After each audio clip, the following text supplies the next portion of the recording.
श्री दुर्गायै नमः। अथ श्री दुर्गाष्टोत्तरशतनाम स्तोत्रम्। ईश्वर उवाच शतनाम प्रवक्ष्यामि शृणुष्व कमलानने। यस्य प्रसादमात्रेण दुर्गा प्रीता भविष्यति। ॐ सती साध्वी भवप्रीता भवानी भवमोचनी। आर्या दुर्गा जयाचाद्या त्रिनेत्रा शूलधारिणी। पिनाकधारिणी चित्रा चन्द्रघण्टा महातपा। मनोबुद्धिरहङ्कारा चित्तरूपा चिताचितिः। सर्वमन्त्रमयी सत्ता सत्यानन्दस्वरूपिणी। अनन्ता भाविनी भाव्या भव्या भव्या सदा गतिः। शाम्भवी देवमाता च चिन्ता रत्नप्रिया सदा। सर्वविद्या दक्षकन्या दक्षयज्ञविनाशिनी। अपर्णानेकवर्णा च पाटला पाटलावती। पट्टाम्बरपरिधाना कलमञ्जीररञ्जनी। अमेयविक्रमा क्रूरा सुन्दरी सुरसुन्दरी। वन्दुर्गा च मातङ्गी मतङ्गमुनिपूजिता। ब्राह्मी माहेश्वरी चैन्द्री कौमारी वैष्णवी तथा। चामुण्डा चैव वाराही लक्ष्मीश्च पुरुषाकृतिः। विमलोत्कर्षणी ज्ञाना क्रिया नित्या च बुद्धिदा। बहुला बहुलप्रेमा सर्ववाहनवाहना। निशुम्भशुम्भहननी महिषासुरमर्दनी। मधुकैटभहन्त्री च चण्डमुण्डविनाशिनी। सर्वासुरविनाशा च सर्वदानवघातिनी। सर्वशास्त्रमयी सत्या सर्वास्त्रधारिणी तथा। अनेकशस्त्रहस्ता च अनेकास्त्रधारिणी। कौमारी चैककन्या च कैशोरी युवती यतिः। अप्रौढा च प्रौढा च वृद्धमादावलप्रदा। महोदरे मुक्तकेशी घोररूपा महाबला। अग्निज्वाला रौद्रमुखी कालरात्रिस्तपस्विनी। नारायणी भद्रकाली विष्णुमाया जलोदरी। शिवदूती कराली च अनन्ता परमेश्वरी। कात्यायनी च सावित्री प्रत्यक्षा ब्रह्मवादिनी। य इदं पठे नित्यं दुर्गा नाम शताष्टकम्। नासाध्यं विद्यते देवी त्रिषु लोकेषु पार्वती। धनं धान्यं सुतं जायाम् अयं हस्तनमेव च। चतुर्वर्गं तथा चान्ते लभेन्मुक्तिं शाश्वतीम्। धनं धान्यं सुतं जायाम् अयं हस्तिनमेव च। चतुर्वर्गं तथा चान्ते लभेन्मुक्तिं च शाश्वतीम्। कुमारीं पूजयित्वा तु गात्वा देवीं सुरेश्वरीं। पूजयेत्परया भक्त्या पठेन्नाम शताष्टकम्। तस्य सिद्धिर्भवेत् देवी सर्वेषुरवरैरपि। राजानो दाशतां यान्ति राज्यश्रियमवाप्नुयात्। गोरोचनालक्तककुङ्कुमेव सिन्धूरकर्पूरमधुत्रयेण। विलिख्ययन्त्रं विधिना विधिज्ञो भवेत् सदा धार्यते पुरारिः। भौमावास्या निशामग्रे चन्द्रे षद्भिषां गते। विलिख्य प्रपठेत् स्तोत्रं स भवेत् संवदां पदम्। ईश्वर उवाच शतनाम प्रवक्ष्यामि शृणुष्व कमलानने। यस्य प्रसादमात्रेण दुर्गा प्रीता भविष्यति। ॐ सती साध्वी भवप्रीता भवानी भवमोचनी। आर्या दुर्गा जयाचाद्या त्रिनेत्रा शूलधारिणी। पिनाकधारिणी चित्रा चन्द्रघण्टा महातपा। मनोबुद्धिरहङ्कारा चित्तरूपा चिताचितिः।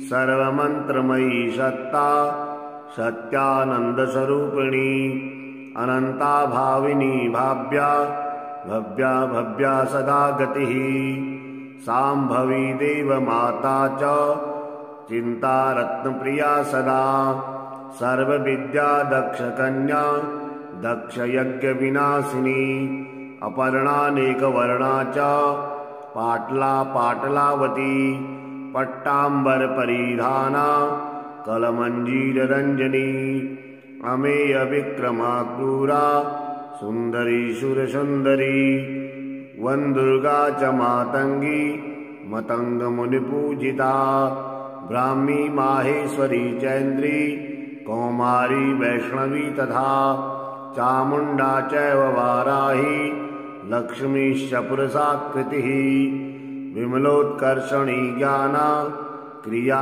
नित्या च बुद्धिदा बहुला बहुलप्रेमा सर्ववाहनवाहना निशुम्भशुम्भहननी महिषासुरमर्दनी मधुकैटभहन्त्री च चण्डमुण्डविनाशिनी सर्वासुरविनाशा च सर्वदानवघातिनी सर्वशास्त्रमयी सत्या सर्वास्त्रधारिणी तथा अनेकशस्त्रहस्ता च अनेकास्त्रधारिणी कौमारी चैककन्या च कैशोरी युवती यतिः अप्रौढा च प्रौढा च वृद्धमादावलप्रदा महोदरे मुक्तकेशी घोररूपा महाबला अग्निज्वाला रौद्रमुखी कालरात्रिस्तपस्विनी नारायणी भद्रकाली विष्णुमाया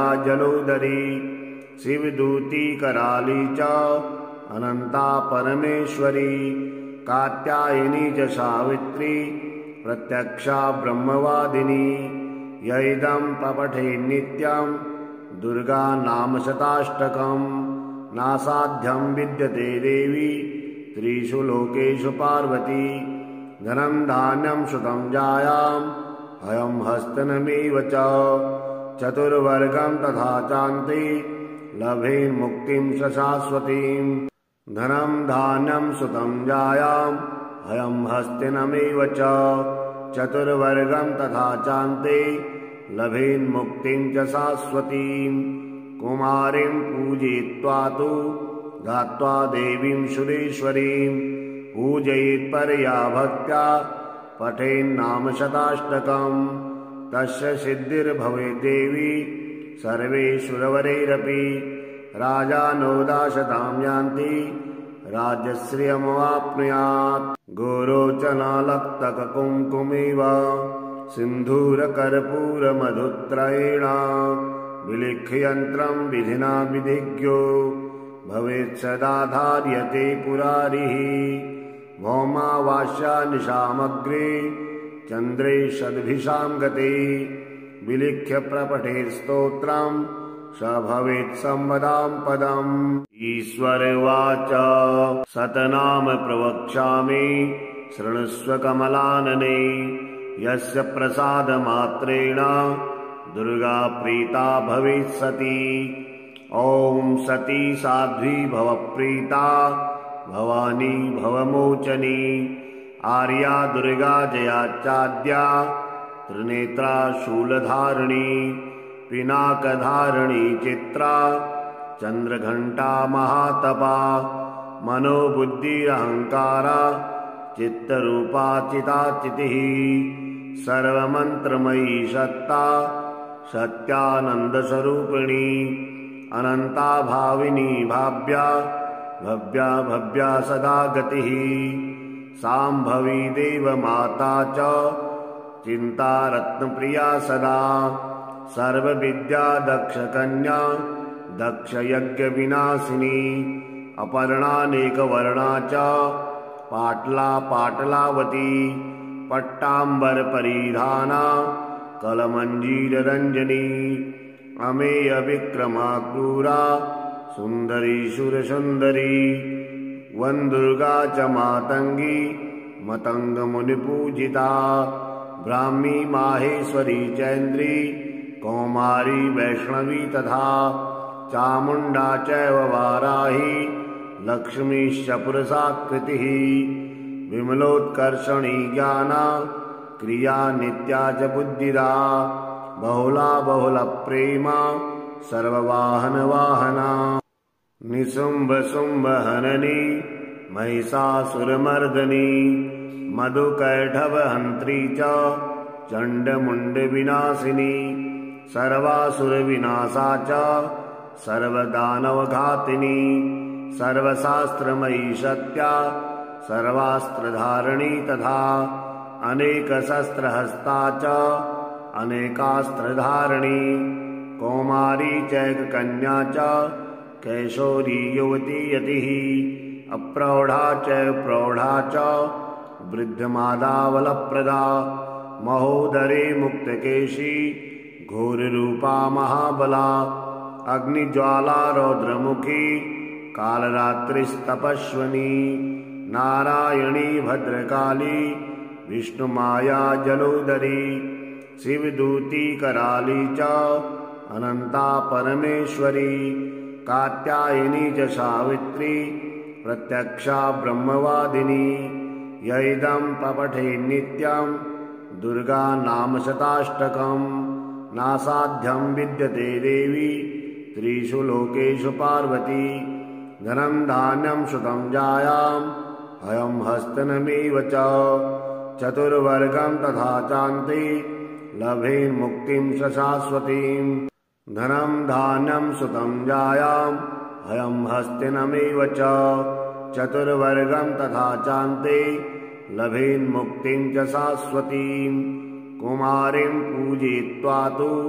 धात्वा देवीं सुरेश्वरीं पूजयेत्परया भक्त्या पठेन्नाम शताष्टकम् तस्य सिद्धिर्भवेत् देवी सर्वेषुरवरैरपि राजानो दाशतां यान्ति राज्यश्रियमवाप्नुयात् गोरोचनालक्तककुङ्कुमेव सिन्धूरकर्पूरमधुत्रयेण विलिख्ययन्त्रं विधिना विधिज्ञो भवेत् सदा धार्यते पुरारिः भौमावास्या निशामग्रे चन्द्रे षद्भिषां गते विलिख्य प्रपठेत् स्तोत्रं स भवेत् संवदां पदम्।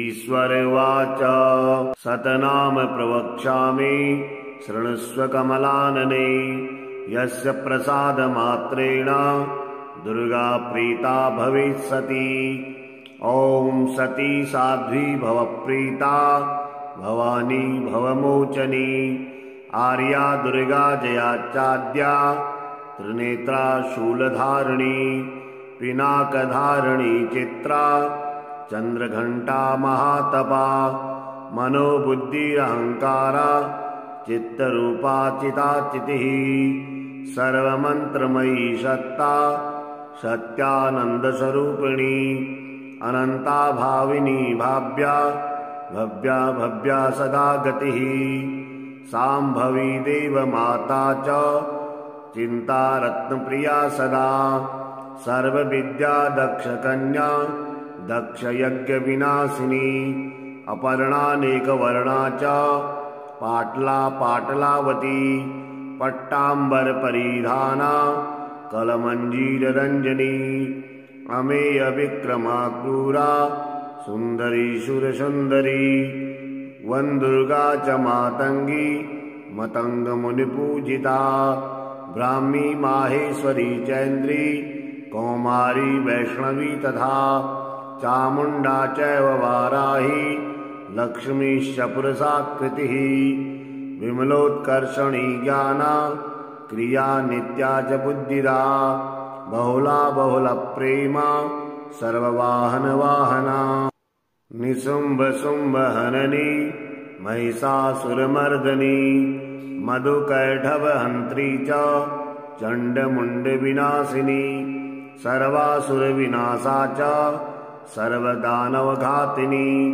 सर्वशास्त्रमयी सत्या सर्वास्त्रधारिणी तथा अनेकशस्त्रहस्ता च अनेकास्त्रधारिणी कौमारी चैककन्या च कैशोरी युवती यतिः अप्रौढा च प्रौढा च वृद्धमादावलप्रदा महोदरे मुक्तकेशी घोररूपा महाबला अग्निज्वाला रौद्रमुखी कालरात्रिस्तपस्विनी नारायणी भद्रकाली विष्णुमाया जलोदरी शिवदूती कराली च अनंता परमेश्वरी कात्यायनी च सावित्री प्रत्यक्षा ब्रह्मवादिनी यैदं पपठे नित्यं दुर्गा नाम शताष्टकं नासाध्यं विद्यते देवी त्रिषु लोकेषु पार्वती धनं धान्यं सुतं जायाम्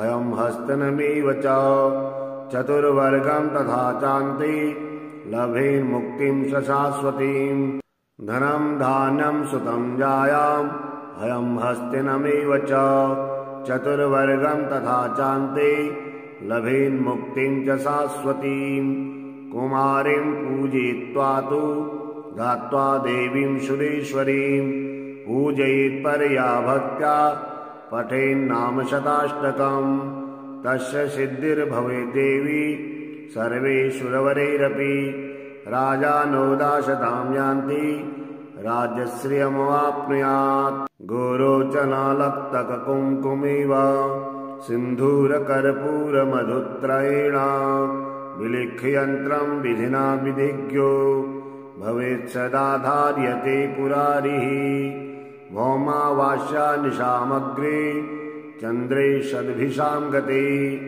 विलिख्य प्रपठेत्स्तोत्रं स भवेत् संवदां पदम् ईश्वर उवाच सतनाम प्रवक्ष्यामि शृणुष्व कमलानने यस्य प्रसादमात्रेण दुर्गा प्रीता भवेत् सती ॐ सती साध्वी भवप्रीता भवानी भवमोचनी आर्या दुर्गा जयाचाद्या त्रिनेत्रा शूलधारिणी पिनाकधारिणी चित्रा चन्द्रघण्टा महातपा मनोबुद्धिरहङ्कारा चित्तरूपा चिताचितिः सर्वमन्त्रमयी सत्ता सत्यानन्दस्वरूपिणी अनन्ता भाविनी भाव्या भव्या भव्या सदा गतिः साम्भवी देवमाता च चिन्ता रत्नप्रिया सदा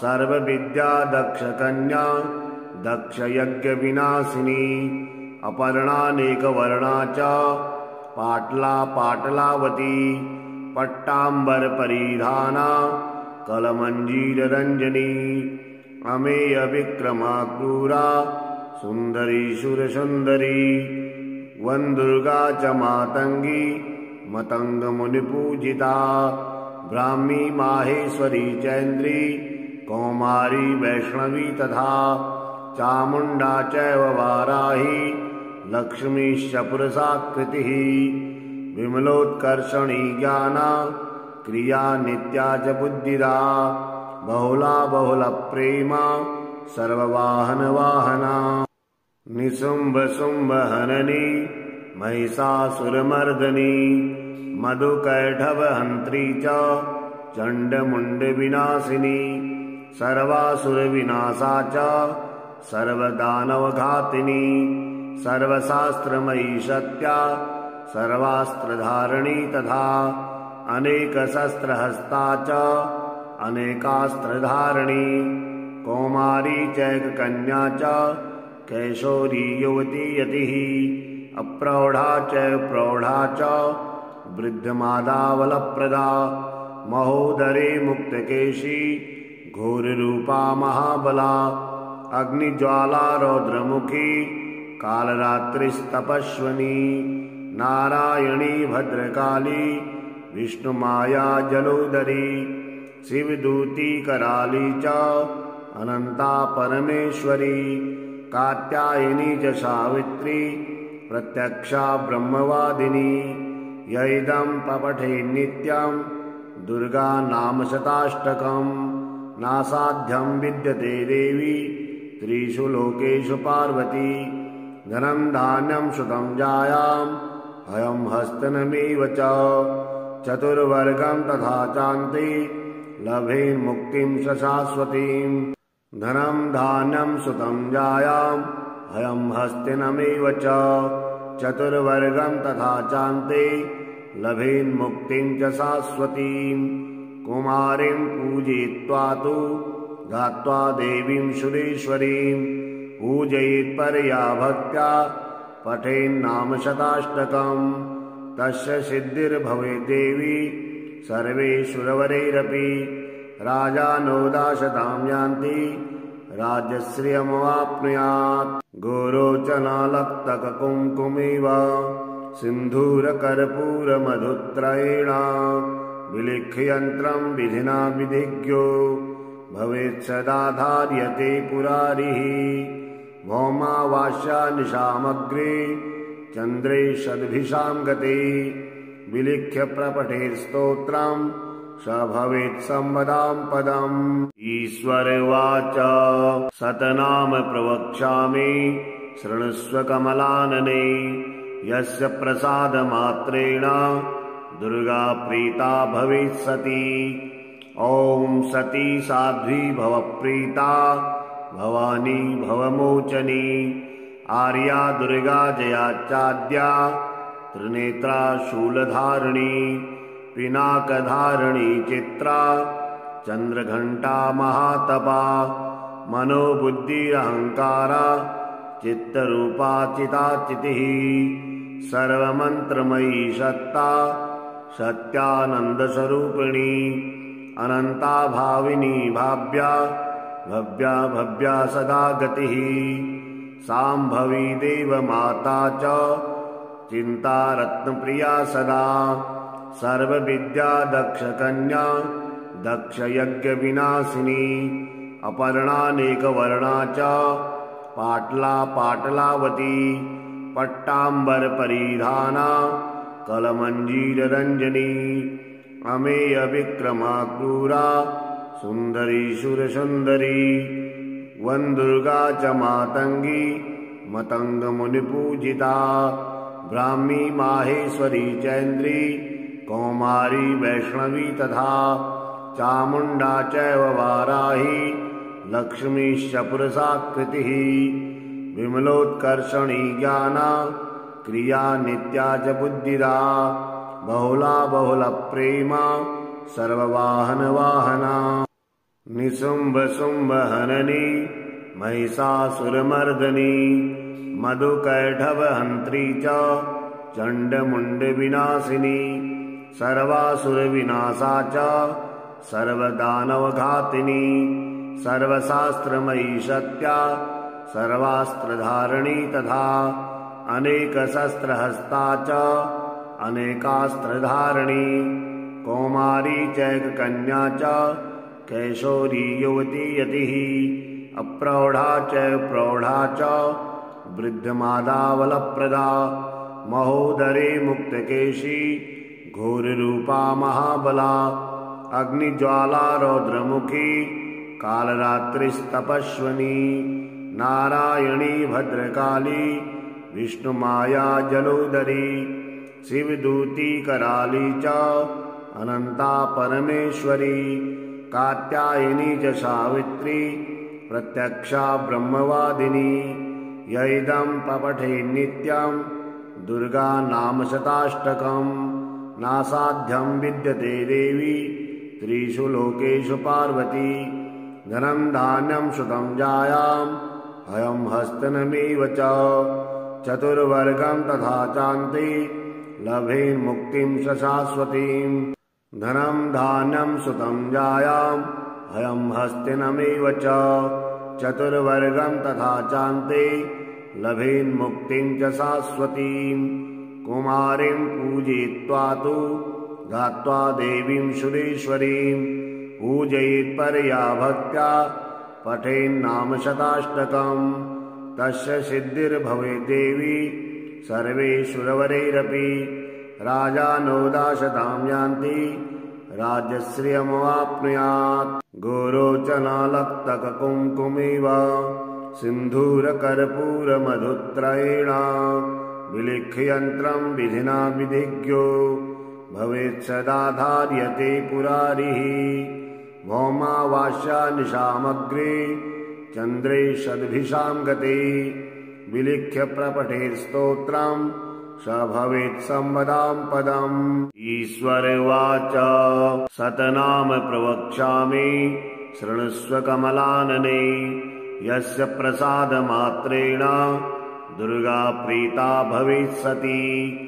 ॐ सती साध्वी भवप्रीता भवानी भवमोचनी आर्या दुर्गा जयाचाद्या त्रिनेत्रा शूलधारिणी पिनाकधारिणी चित्रा चन्द्रघण्टा महातपा मनोबुद्धिरहङ्कारा चित्तरूपा चिताचितिः सर्वमन्त्रमयी सत्ता सत्यानन्दस्वरूपिणी अनन्ता भाविनी भाव्या भव्या भव्या सदा गतिः साम्भवी देवमाता च चिन्ता रत्नप्रिया सदा सर्वविद्या दक्षकन्या दक्षयज्ञविनाशिनी अपर्णानेकवर्णा च पाटला पाटलावती पट्टाम्बरपरिधाना कलमञ्जीररञ्जनी अमेयविक्रमा क्रूरा सुन्दरी सुरसुन्दरी वन्दुर्गा च मातङ्गी मतङ्गमुनिपूजिता ब्राह्मी माहेश्वरी चैन्द्री कौमारी वैष्णवी तथा चामुण्डा चैव वाराही लक्ष्मीश्च पुरुषाकृतिः विमलोत्कर्षणी ज्ञाना क्रिया नित्या च बुद्धिदा बहुला बहुलप्रेमा सर्ववाहनवाहना निशुम्भशुम्भहननी महिषासुरमर्दनी मधुकैटभहन्त्री च चण्डमुण्डविनाशिनी सर्वासुरविनाशा च सर्वदानवघातिनी सर्वशास्त्रमयी सत्या सर्वास्त्रधारिणी तथा अनेकशस्त्रहस्ता च अनेकास्त्रधारिणी कौमारी चैककन्या च कैशोरी युवती यतिः अप्रौढा च प्रौढा च वृद्धमादावलप्रदा महोदरे मुक्तकेशी घोररूपा महाबला अग्निज्वाला रौद्रमुखी कालरात्रिस्तपस्विनी नारायणी भद्रकाली विष्णुमाया जलोदरी शिवदूती कराली च अनन्ता परमेश्वरी कात्यायनी च सावित्री प्रत्यक्षा ब्रह्मवादिनी य इदं पठेत् नित्यं दुर्गा नाम शताष्टकम् नासाध्यं विद्यते देवी त्रिषु लोकेषु पार्वती धनं धान्यं सुतं जायाम् अयं हस्तनमेव च चतुर्वर्गं तथा चान्ते लभेन्मुक्तिं शाश्वतीं धनं धान्यं सुतं जायाम् अयं हस्तिनमेव च चतुर्वर्गं तथा चान्ते लभेन्मुक्तिं च शाश्वतीं कुमारीं पूजयित्वा तु धात्वा देवीं सुरेश्वरीं पूजयेत्परया भक्त्या पठेन्नाम शताष्टकम् तस्य सिद्धिर्भवेत् देवी सर्वेषुरवरैरपि राजानो दाशतां यान्ति राज्यश्रियमवाप्नुयात् गोरोचनालक्तककुङ्कुमेव सिन्धूरकर्पूरमधुत्रयेण विलिख्ययन्त्रं विधिना विधिज्ञो भवेत् सदा धार्यते पुरारिः भौमावास्या निशामग्रे चन्द्रे षद्भिषां गते विलिख्य प्रपठेत् स्तोत्रम् स भवेत् संवदां पदम्।